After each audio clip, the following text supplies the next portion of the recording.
On Fridays, we are bringing you heartwarming stories in a segment called Finding Family. Founder of BirthParentFinder.com, Jay Rosenzweig, joining us today. Good afternoon to you, Jay. Today's story is about a Los Angeles native who found closure and became an adoptee advocate. Tell us about her story.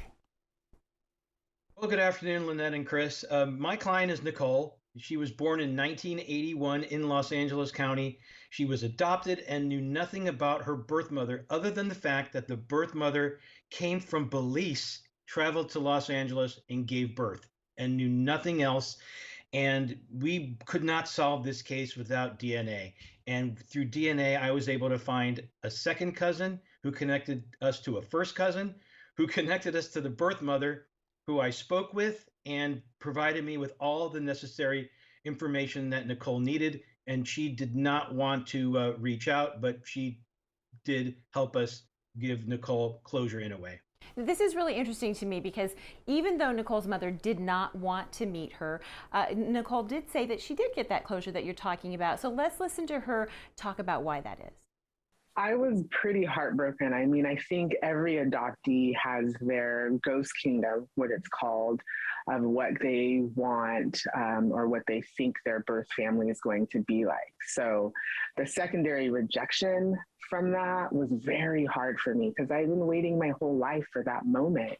But also, I understood that there was some traumatic events that occurred, you know, as a result of my inception. And so that, I think, is always the driving force in a lot of birth mothers to why it's so painful to connect with their biological children. I'm also in contact with her brother, my uncle, and knowing that I'm still a secret and just being able to talk to him about it, it really helped me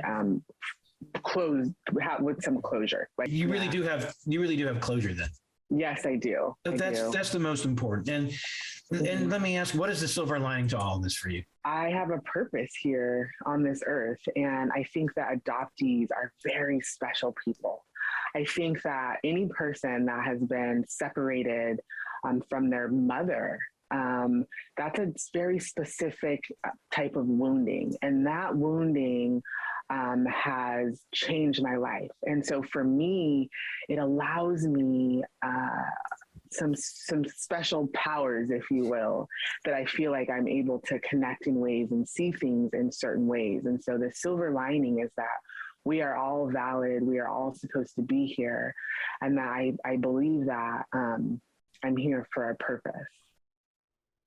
And what is her purpose? Well, now she's an adoptee advocate, right, Jay? Recently, she took part in an Instagram Live where she talked about her experience, including finding members of her family who turns out they were just down the street. We're going to get back to you in just a sec, Jay. But again, take a listen to this.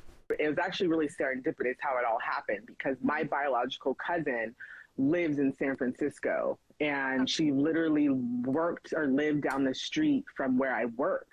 And I'd spent, and when all this was unfolding, I went on Facebook and I actually had like common friends with her. So like, I mean, this is people who I've been searching for my whole life. Like that's the power of the universe and God, like how you hear these stories of your family in your backyard. So it was a lot.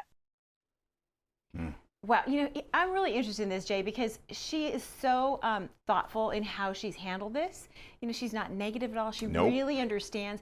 But I wonder, because she's been so public and she has an Instagram handle, people can follow her. A lot of people are talking to her about this issue.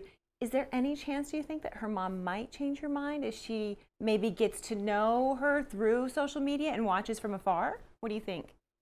Well, I don't believe her mother's on social media. And you know, most of these adoptees whose birth mothers don't want to reach out, they don't have relationships moving forward. It maybe 5% of the time, but in this case, I don't think it's going to happen. It was a dark time for the birth mother.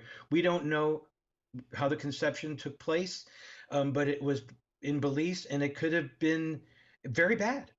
Yeah. Well, the truth is she has turned this around and is helping other people. Exactly. And I think that's really amazing. We do want to let people know that you can follow Nikole on Instagram. Her handle is the Black Adopt T-E-A, the black adoptee. So she's not only brilliant and compassionate, but she's funny. I would say she's clever. That's a good handle, if you will. Yeah. Jay, you're the best. You can get more information about Jay and the work that he does by visiting birthparentfinder.com or follow Birth Parent Finder on the various forms of social media. Jay just does great work. And the thing about it is that she talked about her disappointment. And I'll just relate it to me. When I went and searched for my birth parents, you have to be ready. And I know she was for any outcome. Right. You have to be at peace with knowing that it could be very negative. It may not work out. Even if it does, they're going to be like, you know, one way or the other. Sometimes they are happy, but then they start asking for stuff. Right. If they're in a negative place. Right. So it's just fascinating. That was my experience was positive.